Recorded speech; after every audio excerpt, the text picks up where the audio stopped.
वंदे लोकतिलकं साततवार्ताविभूषणं अमरकृत्यसारणं प्रबुदं लोकजीवनं प्रणय प्रमोदजागदीपनं वंदे जीवनजीवनं सत्पुरुषं नमामि।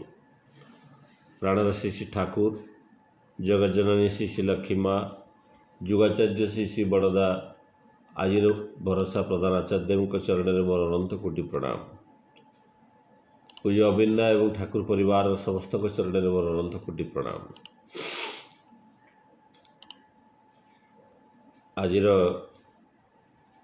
पुण्य सत्संगर पूज्य परिचालक एवं उपस्थित समस्त पूत पांजाधारी ऋतिक मंडली, अधैर्य मंडली, याजक मंडली समस्त को मोर आभूमिष्ठ प्रणाम जनाए। उपस्थित समस्त गुरु भाई, गुरु माता, साधु सज्जन मंडली, कुनी कुनी पिलाए समस्त को मोर प्रीतिपूर्ण राभरा जय गुरु जनाए। सर्वप्रथमे आज सत्संग को जो मैंने भोग निवेदन कर शांति स्वस्ति विधान पाई परम पिता के निकट में मोर प्रार्थना रखे। आम मैंने समस्ते एकत्रित होइछे ये आभासी सत्संग रे मंत्रमुग्ध भाव ठाकुरंकर संगीत को संगीतर मधु को उपभोग करुले। तेणु परम पितांकर अशेष दया एवं तांकरी करुणारे आमे जीवनटा को सहज सुंदर भाव अतिबाहित करि पारुछे।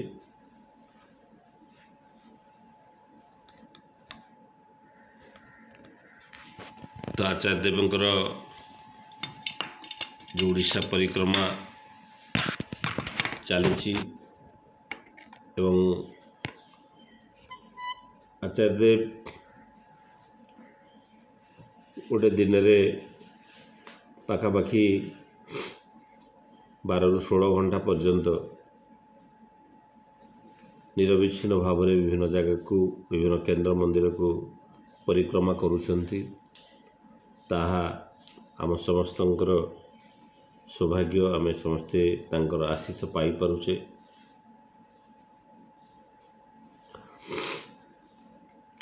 तबे वास्तविकता को यदि आम देखू, आचार्य देव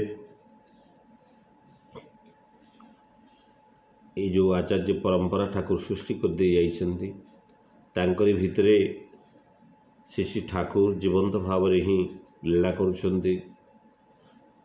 ता आमे समस्ते अनुभव करवा कथा। ठाकुर तो कहते जे ये पृथ्वी रे यदि धर्म को किए यदि केबे नष्ट करे करुथाए तेबे से जनक होउछंती धर्मजाजक, जे धर्मर प्रचार करती। एवं ये आचार्य परंपरार यदि आवश्यकता को आमे देखू,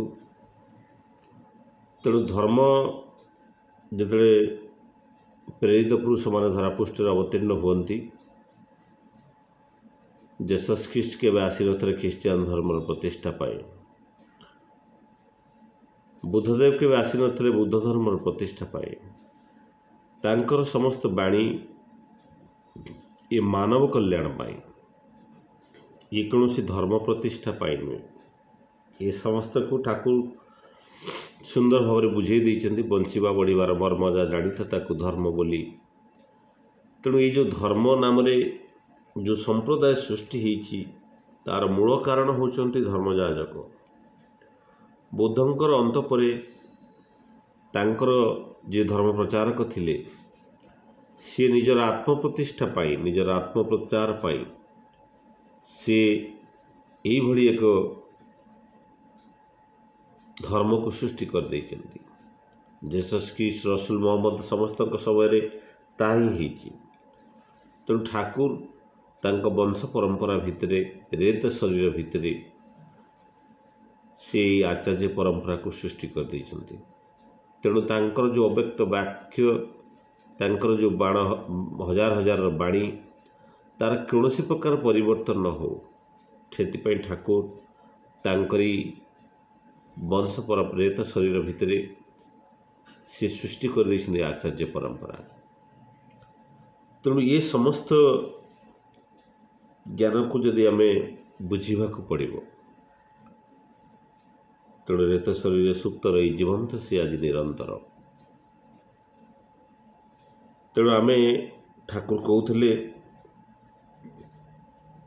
जे ईश्वर को जानिबा माने सब किसी को जानिबा। तेज ईश्वर को मनीष जो जाने से सब किसी को जानीपे, सब किसी ज्ञान ता पाखे हो पाए। तेणु जदि आम ये ज्ञानर कथा कहू तो श्रीमद् भगवत गीतार जो 4टी योगर कथा अच्छी, भक्ति योग, ज्ञान योग, कर्म योग और राजयोग, ता भितर ज्ञान योग हूँ एक योग माने युक्त हवा। तेणु ईश्वर को पाखरे युक्त होगापाई मनीष पाखरे ज्ञान योग मध्य एक माध्यम। मनीष पाखरे यदि से ज्ञानटा न हुई ताहले सी केबे ईश्वर को सहित जोड़ी पारे ना। तेणु मनीष पाखरे से ज्ञानटा केतबेले उद्रेक हुए जेतबेले सी सब किसी को जानीपे। तेणु ज्ञान योग हूँ निजर बुद्धि परिसीमा को वृद्धि करवा, ईश्वर को बुझा। तेणु अनेक समय अनेक लोग कहते जे सत्संग हूँ एक धर्मीय अनुष्ठान। वास्तविक सत्संग एक धर्मीय अनुष्ठान नुहे, एक आध्यात्मिक अनुष्ठान। ये सबु धर्म को जे ग्रहण करि पारे से हूँ एक आध्यात्मिक अनुष्ठान। यदि हिंदू मुस्लिम ख्रीस्टियान समस्ते दीक्षा नहीं ठाकुर चरण में समर्पित जीवन। तेणु वास्तविकता को जब देखू, तेणु मनीष पाखे से ज्ञानर आवश्यक। तेणु मनीषर सर्वश्रेष्ठ ज्ञान हूँ सर्वभूत आत्मबोध हूँ सर्वश्रेष्ठ ज्ञान। सर्वभूत जो आत्मबोध हुए से सर्वज्ञान संपूर्ण निगुण हो जाए। आ मनीष जो सबकि माने सर्वभूत जो आत्मबोध को से अनुभव करि पारे। जहाँ ठाकुर कहते आम दुईटी जिनिस तैयारी, गोटे हूँ आत्मा आ गोटे हूँ शरीर बा सत्ता अस्तित्वर कथा ठाकुर कहते। ये सत्तार आम बंची रहू आ अस्तित्व आम वृद्धि पाऊ। सत्ता अस्तित्वर कथा, ये सत्तार आम बंची रहू, अस्तित्व आम वृद्धि पाऊ। तेणु ये जो सत्ता अच्छी, ये जो आत्मा अच्छी, से आत्मा को उपस्थिति को आम अनुभव करें ता हूँ सर्वश्रेष्ठ ज्ञान। निजर आत्मिक चेतना को जागृत करवा हूँ सर्वश्रेष्ठ ज्ञान। तेणु तापर आसे कि राजयोग जोटा कि युक्त करवा, आत्मा को परमात्मा सहित युक्त करवा। तेणु ये आत्मा को प्रथमे जानीपारे तो जाकि आम बुझीपर। तेणु जिते अर्जुन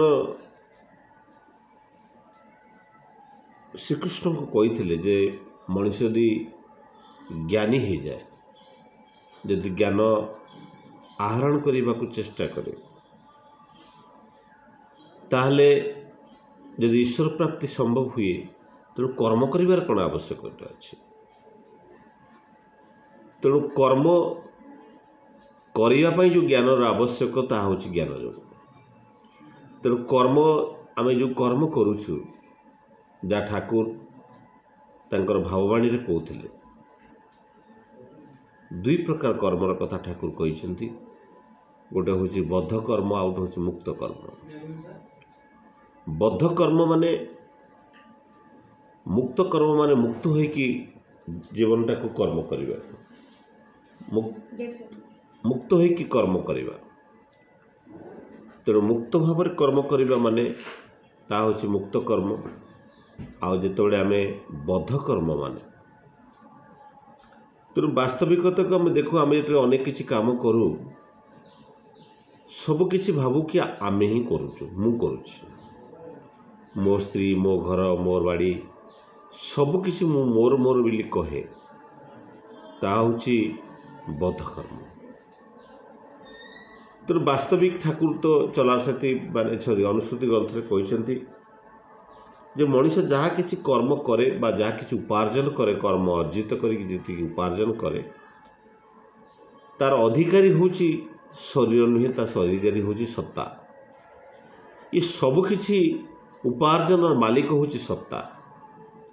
ଯଦି କି ପଢ଼ିଥିବେ ଜାଣିଥିବେ, ଠାକୁର କହୁଛନ୍ତି ସତ୍ତା ହେଉଛି ସବୁକିଛିର ଅଧିକାର। କାହିଁକି?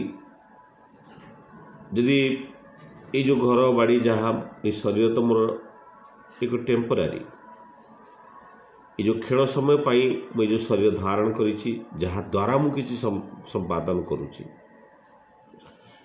ତ ତାହା ହେଉଛି ମୁଁ ଭାବୁଛି କି ଏ ସବୁ ମୁଁ କରିଛି। ବାସ୍ତବିକ ସବୁ ସତ୍ତା ହିଁ ଶରୀର ମାଧ୍ୟମରେ ସବୁ କିଛି କରିଥାଏ। এই ସତ୍ତା ଶରୀର ମାଧ୍ୟମରେ ସବୁକିଛି ମାନେ ଉପାର୍ଜନ କରିଥାଏ। ତେଣୁ ସତ୍ତାର ସାତତ୍ୱର ଅଧିକାରୀ ହେଉଛି ସେଇ ସତ୍ତା। ଏ ଆମେ ଯାହା କିଛି ଉପାର୍ଜନ କରୁ, ଘର ବାଡ଼ି କିଛି ଯାହା କିଛି ଅର୍ଥ ଉପାର୍ଜନ କରୁ, ତାର ମାଲିକ ହେଉଛି ସତ୍ତା। ଆଉ ଯେତେବେଳେ ଆମେ ମରିଯାଉ, ଆମେ ଭାବୁ ଆମେ ସବୁ ଚାଲିଗଲୁ। ବହୁତ ଲୋକ ଭାବନ୍ତି ମୁଁ ତ ଉପାର୍ଜନ କରି ସବୁ ଖାଇକି ନଷ୍ଟ କରିକି ଚାଲିଯିବି। କିନ୍ତୁ ଦେଖାଯାଏ ଯେ ଏଇ ରେତ ଶରୀର ଭିତରେ ଅନେକ ଆତ୍ମା ପୁଣି ଥରେ ଜନ୍ମ ଲାଭ କରନ୍ତି। ଆମେରିକାନ କନସେପ୍ଟରେ ଜେନେଡି 5, କେନେଡି 5, କେନେଡି 2, ତାର ଉଦ୍ଦେଶ୍ୟ ହେଉଛି ଯେ ସିଏ ପୁଣି ସେଇ ପିଢ଼ି ଭିତରେ ସେ ପୁଣି ଜନ୍ମ ନିଅନ୍ତି। ତେଣୁ ଆମେ ଯାହା କିଛି ଉପାର୍ଜନ କରିଛୁ, ଯେ ଏଇଟା ସ୍ୱଳ୍ପ ସମୟ ପାଇଁ ନୁହେଁ, ଆମ ଯେତେ ଏଇ ଆତ୍ମା ଯେତେବେଳେ ନାତି ଅଣନାତି ପଣନାତି ହେଇକି ଯେତେ ପୁଣି ଥରେ ଆସିବ ଧରାପୃଷ୍ଠରେ, ଏ ସମସ୍ତ ଜିନିଷର ଅଧିକାର ସିଏ ରହିବ। ତେଣୁ ସେଇ ଯେଉଁ ଜ୍ଞାନ ଆମ ପାଖରେ ନଥାଏ, ସେଥିପାଇଁ ଅନେକ ସମୟରେ ଯାହା କିଛି କମେଇଥାନ୍ତି ସବୁ ନଷ୍ଟ କଷ୍ଟ କରିକି ବିକି ବାକି ଖାଇଦେଇକି ଚାଲିଯାନ୍ତି। ତେଣୁ ତାହା ମୂଳ ଉଦ୍ଦେଶ୍ୟ ନୁହେଁ। ତେଣୁ ଇଏ ହେଉଛି ମଣିଷର ଜ୍ଞାନ ଯଦି ନଥାଏ ସେ କିଛି କରିପାରିବନି। ତେଣୁ ଅର୍ଜୁନକୁ ସେଇ କଥା ମାନେ ଲୀଳା ପୁରୁଷ ଶ୍ରୀକୃଷ୍ଣ ବୁଝାଉଥିଲେ କି କର୍ମ କରିବାକୁ ପଡ଼ିବ ଏବଂ କର୍ମ ପାଇଁ ଆବଶ୍ୟକ ଜ୍ଞାନର ଆବଶ୍ୟକ। ତେଣୁ ମଣିଷ ଯେତେବେଳେ ସେ ଜ୍ଞାନ ଯଦି ତା ଭିତରେ ନ ଆସେ, ସେ କର୍ମଟା ଠିକ୍ ଭାବରେ କରିପାରେନି। ତେଣୁ ସେଥିପାଇଁ ଠାକୁରଙ୍କର ଆଜି ସକାଳେ ଗୋଟେ ବାଣୀ ମୁଁ ପଢ଼ୁଥିଲି, ଠାକୁର କହୁଛନ୍ତି ଯେ ଈଶ୍ୱରଙ୍କୁ ମଥାରେ ରଖିକି ସମସ୍ତ କର୍ମ କରିବାକୁ ପଡ଼ିବ। ଈଶ୍ୱରଙ୍କୁ ମଥାରେ ରଖିକି ସବୁକିଛି କର୍ମ କରିବାକୁ ପଡ଼ିବ। ଆଉ ଇଏ ମୋ ଭାଗ୍ୟରେ ନାହିଁ, ଏସବୁ କଥା ନାହିଁ। ଭାଗ୍ୟର ନିୟନ୍ତ୍ରଣ ହେଉଛନ୍ତି ସିଏ, ଏବଂ କର୍ମର କର୍ମଫଳ ହିଁ ଭାଗ୍ୟକୁ ନିୟନ୍ତ୍ରଣ କରେ ବୋଲି ଠାକୁରଙ୍କର ସେ ବାଣୀଟେ ଆଜି ଇଂଲିଶର ଗୋଟେ ବାଣୀ ଥିଲା। ତେଣୁ ଆମର ଏଇ କର୍ମର କର୍ମଫଳ ହିଁ ଭାଗ୍ୟକୁ ନିୟନ୍ତ୍ରିତ କରେ। ତେଣୁ ଆମେ ଯାହା କିଛି କର୍ମ କରୁ, ସେ କର୍ମ ମାଧ୍ୟମରେ ଆମର ବ୍ୟକ୍ତିତ୍ୱଟା ସେଇଭଳି ଭାବରେ ଗଠିତ ହୋଇଥାଏ। ତେଣୁ ଆମେ ଯେଉଁ କର୍ମ କରୁ, এই କର୍ମଟା ଆମର ଭାବ ଉପରେ ନିର୍ଭର କରେ। ଆମେ ଯେଉଁ ପ୍ରକାର ଭାବରେ ଜୀବନଟାକୁ ଅତିବାହିତ କରୁ, ସେଇ ପ୍ରକାର କର୍ମ ଆମେ କରୁ। ତେଣୁ ଏଇ ଯେଉଁ ଭାବଟା କେଉଁଠୁ ଆସେ? এই ଭାବଟା ଯେଉଁ ଆସେ ଆମର ବୈଶିଷ୍ଟ୍ୟରୁ ଆସେ। এই ବୈଶିଷ୍ଟ୍ୟ କ'ଣ ନା ବିଶେଷ ଭାବରେ ଶ୍ରେଷ୍ଠ ହୋଇ ଉଠୁଥିବା ଯେଉଁ ଗୁଣଟା, ସେଇଟା ହିଁ ହେଉଛି ବୈଶିଷ୍ଟ୍ୟ। ଆମ ପାଖରେ ଅନେକ କିଛି ଗୁଣ ଗାରିମା ଥାଇପାରେ। ମୁଁ ଭଲ କହିପାରେ, ଭଲ ଗୀତ ଗାଇପାରେ, କି ନହେଲେ ଭଲ ପଢ଼େଇପାରେ, ଅନେକ କିଛି ଗୁଣ ଗାରିମା ଥାଇପାରେ। କିନ୍ତୁ ବିଶେଷ ଭାବରେ ଶ୍ରେଷ୍ଠ ହୋଇ ଫୁଟୁଥିବା ଗୁଣଟା ହେଉଛି ବୈଶିଷ୍ଟ୍ୟ।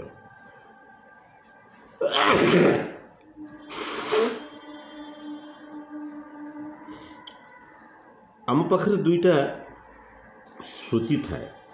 ଗୋଟେ ହେଉଛି ଆମ ଶାରୀରିକ ସ୍ମୃତି ବା ଜେନେଟିକ୍ ମେମୋରି ଥାଏ। ମୁଁ ଯେଉଁ ଜନ୍ମ ନେଇଛି, ମୋର ଜନ୍ମକୁ ଯଦି ଦେଖାଯାଏ, ମୋତେ ଜନ୍ମ କରିବା ପାଇଁ ମୋ ବାପା ମାଆଙ୍କର ଆବଶ୍ୟକ ପଡ଼ିଛି, ତାହା ନୁହେଁ। ମୋ ବାପାଙ୍କୁ ଜନ୍ମ କରିବା ପାଇଁ ଆଉ ଜଣେ ବାପା ମା', ମୋ ମାଆଙ୍କୁ ଜନ୍ମ କରିବା ପାଇଁ ଆଉ ଜଣେ ବାପା ମା'। ଯଦି ଏଇଭଳି ଭାବରେ ମୁଁ ଯଦି 12 ପିଢ଼ିକୁ ଚାଲିଯାଏ, 12ଟା ପିଢ଼ି ଯଦି ପଛକୁ ଫେରିଯାଏ, ତେବେ ଦେଖାଯିବ 4096 ଲୋକଙ୍କର ଆବଶ୍ୟକ ପଡ଼ିଛି ମୋର ଜନ୍ମ ପାଇଁ। ତେଣୁ ସେମାନଙ୍କର ଯେଉଁ ଗୁଣ ବୈଶିଷ୍ଟ୍ୟ ଅଛି ସେଇ ଗୁଣ ବୈଶିଷ୍ଟ୍ୟ ଗୁଡ଼ାକ ମୋ ଭିତରେ ମଧ୍ୟ ଲୁକାୟିତ ଭାବରେ ଅଛି। ସେଥିପାଇଁ ଠାକୁରଙ୍କର ଯେଉଁ ବିଧାନ ଅଛି ନାମ କର, ଏ ନାମ କରିବା ଭିତରେ କ'ଣ କି ଏକ ମନେ ମନେ ନାମ କରିବାର କଥା। ତେଣୁ ଅନ୍ତରସ୍ଥ ଏ ବାହାରେ ଯେଉଁ ବାହ୍ୟ ନାମ ନୁହେଁ। ଠାକୁର କହୁଛନ୍ତି ନାମ ହେଉଛି ସ୍ପନ୍ଦନାତ୍ମକ ପ୍ରତିଛବି। ଇଏ ଏକ ସ୍ପନ୍ଦନ ସୃଷ୍ଟି କରେ, ଏକ କମ୍ପନ ସୃଷ୍ଟି କରେ। ଆମର ଯେଉଁ ବ୍ରେନ୍ ଅଛି, ଯେଉଁ ବ୍ରେନ୍ରେ 1500 କୋଟିର ବ୍ରେନ୍ ସେଲ୍ସ ଅଛି, ସେ ବ୍ରେନ୍ ସେଲ୍ରେ ଯେଉଁ କ୍ରୋମୋଜୋମ୍ ମେଟେରିଆଲ୍ ଅଛି ସେଇଠି ହିଁ ଆମର ଏଇ ପୂର୍ବ ଜନ୍ମମାନଙ୍କର, ପୂର୍ବ ପିଢ଼ିମାନଙ୍କର ଗୁଣ ବୈଶିଷ୍ଟ୍ୟ ଗୁଡ଼ାକ ଲୁକାୟିତ ଭାବରେ ଅଛି। ତେଣୁ ସେଇ ଗୁଣ ବୈଶିଷ୍ଟ୍ୟକୁ ଯେତେ ପ୍ରସ୍ଫୁଟିତ କରାଯାଇପାରେ ମଣିଷ ସେତେ ଗୁଣଗାରିମାର ଅଧିକାରୀ ହେଇପାରେ, ନତୁବା ହେଇପାରେ ନା। ଆଉ ସେ ଜ୍ଞାନ ବୃଦ୍ଧି ହୁଏ ମଣିଷ ଯେତେବେଳେ ସେଇ ବ୍ରେନ୍ ଉପରେ ଯେତେବେଳେ କମ୍ପନ ସୃଷ୍ଟି ହୁଏ। ଜଣଙ୍କର ମ୍ୟାଥମେଟିକ୍ସ ଦରକାର ନାହିଁ, ସେ ମ୍ୟାଥମେଟିକ୍ସ ପଢ଼ୁଛି, ସ୍କୁଲରେ ସମସ୍ତଙ୍କୁ ମ୍ୟାଥମେଟିକ୍ସ ପଢ଼ିବାକୁ ପଡ଼ୁଛି। ତାର କାରଣ ହେଉଛି ଏ ମ୍ୟାଥମେଟିକ୍ସ କରିବା ଭିତରେ ମଣିଷ ଭିତରେ ବ୍ରେନ୍ ସେଲ୍ ଉପରେ ଏକ କମ୍ପନ ପ୍ରେସର ଡେଭଲପ୍ ହୁଏ। এই କମ୍ପନଟା ଯିଏ ଯେତେ ଅଧିକ ଭାବରେ ପକାଇ ପାରେ ସେ ସେଇଭଳି ତାର ବ୍ରେନ୍ଟାକୁ ଡେଭଲପ୍ କରିପାରେ। ଠାକୁର ଗୋଟେ ଆଲୋଚନାରେ କହୁଥିଲେ ଯେ ଏଇ ଯେଉଁ ବେଞ୍ଜିନ୍ ଷ୍ଟ୍ରକ୍ଚର କଥା କେକୁଲଙ୍କର, ତେଣୁ ଏଇ ଯେଉଁ ଷ୍ଟ୍ରକ୍ଚରଟେ ସେ ବେଞ୍ଜିନ୍ର ଦେଇଥିଲେ 30 ବର୍ଷ ରିସର୍ଚ୍ଚ କରିବା ପରେ ସେ ରାସ୍ତାରେ ଯାଉଥିଲେ ଆଖି ଆଗରେ ଲାଚି ଯାଇଥିଲା। ସେଥିପାଇଁ ଠାକୁର କହୁଥିଲେ ଯେ ବୈଜ୍ଞାନିକମାନେ ଯାହା କିଛି ପରୀକ୍ଷା କରିକି ଦିଅନ୍ତି ତାର 20% କେବଳ ଲାବୋରେଟୋରୀ ରିସର୍ଚ୍ଚରୁ ବାହାରେ, ଆଉ 80% ଜିନିଷ ତାଙ୍କ ବ୍ରେନ୍ରୁ ବାହାରେ। ତେଣୁ ଇଏ ହେଉଛି ଆମର ଜେନେଟିକ୍ ମେମୋରି, ତାରି ଭିତରେ ଆମର ଭାବର ନିର୍ଭର କରେ। ଆଉ ଆମେ ଯେଉଁ ଆତ୍ମା ଆଜି ଶରୀର ଧାରଣ କରିଛି ସେ ଆତ୍ମା ଅନେକ ଥର ଜନ୍ମ ନେଇଛି ଧରାପୃଷ୍ଠରେ। ବୁଦ୍ଧଦେବ ଧ୍ୟାନ ବଳରେ ସେ ଜାଣିପାରୁଥିଲେ ତାଙ୍କର ପୂର୍ବଜନ୍ମର କଥା। ଠାକୁର ଆମମାନଙ୍କର ପୂର୍ବଜନ୍ମକୁ କଥା ମଧ୍ୟ ଠାକୁର ଜାଣିପାରୁଥିଲେ। ତେଣୁ ତା ହେଉଛି କାର୍ମିକ ମେମୋରି। ଏ ଆତ୍ମା ଯେଉଁ ଯେତେ କିଛି କର୍ମ କରିଛି ପୂର୍ବଜନ୍ମର କର୍ମ, ଯାହାକୁ ଆମେ ପ୍ରାରବ୍ଧ କର୍ମ ଫଳ ବୋଲି କହୁ। ତେଣୁ ଏ ପୂର୍ବଜନ୍ମର କର୍ମର ଫଳଟା ଏ ହେଉଛି କାର୍ମିକ ମେମୋରି। କାର୍ମିକ ଆଉ ଜେନେଟିକ୍ ମେଟେରିଆଲ୍, ଜେନେଟିକ୍ ମେମୋରିର ସମାହାରରେ ଆମ ଭିତରେ ଏକ ଭାବ ସୃଷ୍ଟି ହୁଏ। ଯେଉଁ ଭାବର ତରଙ୍ଗ ହିସାବରେ ଆମେ କର୍ମ କରୁ, କିନ୍ତୁ ସେଇ ଭାବକୁ ପରିବର୍ତ୍ତନ କରାଯାଇପାରେ ଯେତେବେଳେ ମଣିଷ, ସେଇଟା ହେଉଛି ତାର ବୈଶିଷ୍ଟ୍ୟ। ସେ ବୈଶିଷ୍ଟ୍ୟକୁ ଠାକୁର କହୁଛନ୍ତି ପରିବର୍ତ୍ତନ କରାଯାଇପାରେ ଯେତେବେଳେ ସିଏ ବୈଶିଷ୍ଟ୍ୟ ପାଳିଙ୍କ ସହିତ ଯୁକ୍ତ ହୁଏ। ଯେତେବେଳେ ଆମେ ଈଶ୍ୱରଙ୍କ ସହିତ ଯୁକ୍ତ ହେଇଯାଉ ସେତେବେଳେ ଆମର ସେଇ ଗୁଣ ବୈଶିଷ୍ଟ୍ୟ ଗୁଡ଼ାକ ଈଶ୍ୱରଙ୍କର ବୈଶିଷ୍ଟ୍ୟ ରୂପାନ୍ତରିତ ହେଇଯାଏ। ତେଣୁ ଈଶ୍ୱର ମାପିକି ଜୀବନଟାକୁ ଆମେ ଧାରଣ କରିପାରୁ। ସେଇ କଥା ଆଚାର୍ଯ୍ୟଦେବ ତାଙ୍କର ଏଇ ଯେଉଁ ପରିକ୍ରମାରେ କହୁଛନ୍ତି ବାରମ୍ବାର ଯେ ଠାକୁରତ୍ୱକୁ ଜାଗ୍ରତ କରିବାର କଥା ଆଚାର୍ଯ୍ୟଦେବ ସବୁ ଜାଗାରେ କହୁଛନ୍ତି ସେଇ କଥା। ତେଣୁ ସତ୍ୟାନୁସରଣ ଯେଉଁ ପ୍ରଥମ ବାଣୀ ଥିଲା ଠାକୁରତ୍ୱକୁ ଜାଗ୍ରତ କରିବା। ଠାକୁରତ୍ୱକୁ ଜାଗ୍ରତ କରିବାର ମାନେ ହେଉଛି ଯେ ପ୍ରତି କର୍ମରେ, ପ୍ରତି ମୁହୂର୍ତ୍ତରେ ମୁଁ ଯଦି ଭାବେ ଯଦି ମୋ ଜାଗାରେ ଯଦି ଠାକୁର ଥାନ୍ତେ ତାହେଲେ କ'ଣ କରିଥାନ୍ତେ, ତାହେଲେ ତାହା ହେଉଛି ଠାକୁରତ୍ୱ ଜାଗ୍ରତ କରିବାର କଥା। ମୁଁ ଆଜି ସ୍ୱାମୀ ହିସାବରେ ଯେଉଁ ଅଭିନୟ କରୁଛି ବା ଯେଉଁ ମାନେ ଜୀବନଟାକୁ ଅତିବାହିତ କରୁଛି, ତ ଠାକୁର ଯଦି ଜଣେ ସ୍ୱାମୀ ହିସାବରେ ଥାନ୍ତେ ତାହେଲେ ସେ କେମିତି ବ୍ୟବହାର କରିଥାନ୍ତେ, କିଭଳି ଭାବରେ ଜୀବନଟା ତାଙ୍କର ଥାନ୍ତା। ତ ମୁଁ ଯଦି ସେଇ ମାଫିକ ଜୀବନଟାକୁ ବିତାଏ ତାହା ହେଉଛି ପ୍ରକୃତ ଠାକୁରତ୍ୱ ଜାଗ୍ରତ କରିବାର କଥା। ଠିକ୍ ସେଇଭଳି ଯଦି ଜଣେ ସ୍ତ୍ରୀ ଯଦି ଭାବେ ଯଦି ଠାକୁର ଯଦି ମୋ ଜାଗାରେ ଥାନ୍ତେ, ଯଦି ସ୍ତ୍ରୀ ହେଇ କାହାର ଠାକୁର ହେଇଥାନ୍ତେ ତାହେଲେ ସେ କିଭଳି ଭାବରେ ଜୀବନଟାକୁ ବିତେଇଥାନ୍ତେ। ମୁଁ ସେଇ ମାଫିକ ଜୀବନଟାକୁ ଯଦି ବିତେଇବାକୁ ଚେଷ୍ଟା କରେ ତାହା ହେଉଛି ପ୍ରକୃତ ଠାକୁରତ୍ୱ ଜାଗ୍ରତ କରିବାର କଥା।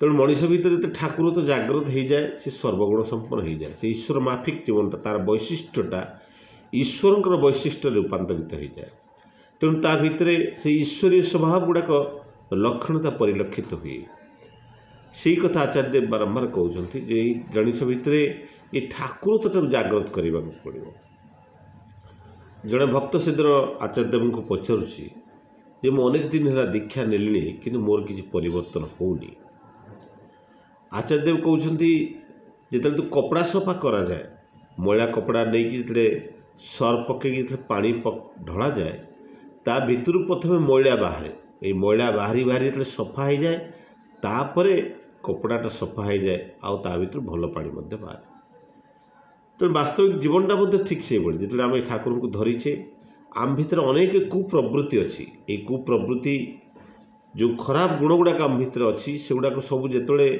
सफा हो जाए सफा नहला पर्यंत आम भीतर से ठाकुरता जागृत हो पारे ना मु भाभी पारे जे मु जगार ठाकुर थे कौन करता कि मुझे कर्म करे ना ठाकुर कौन करते मुझे बुझीपारुची ठाकुर सब बाणी भीतर सबकि अच्छी कारण सी हूँ प्रकृत ज्ञान जोग तो मु बुझी पारे किंतु करि पारे ना तेणु ता वास्तव ज्ञान नुहे तेणु ता ही हूँ जिनस जो ठाकुर तो मो भीतर जागृत हुए से मु बुझी पारे ठाकुर भावटा आ मु मनीष जो आमे जानिछु जे ईश्वर को जानिबा माने सब किछि को जानिबा आउ से ज्ञानटा हूँ ज्ञान जोग तेणु मनीष माने जहाँ जेसस किस कहते the human being is spiritually divine आम भीतर जो आध्यात्मिकता अच्छी से आत्मिक ज्ञान चेतना अच्छी ता जागृत हो जाए तेणु समय तो हो जाइए